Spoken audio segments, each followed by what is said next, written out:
আমি এখানে এসেছিলাম আমার অতিরিক্ত ওজন নিয়ে। যখন আমি আসি আজ থেকে 2 বছর আগে, তখন আমার ওয়েট ছিল 89।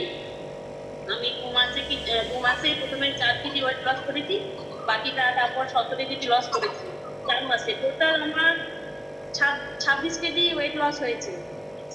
তার সাথে সাথে খুব ডিপ্রেশনের মধ্যে থাকতাম।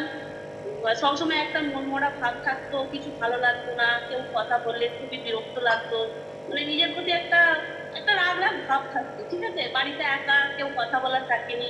যাই হোক, আমি একটা নতুন ফ্যামিলি পেয়েছি।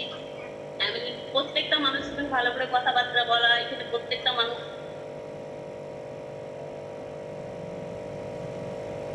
হার্টের প্রবলেম ছিল আমার, সেটা থেকে আমি রিমুভ পেয়েছি, হার্টের ওষুধ খেতে হয় না। থাইরয়েড ছিল, থাইরয়েডের ওষুধও খেতে হয় না। এখন সম্পূর্ণ ভালো আছি, মেডিসিন ফ্রি লাইফ লিড করছি, অনেক মানুষকে হেল্পও করছি এবং হ্যাপি আছি। একদম থ্যাংক ইউ আপনার রেজাল্টের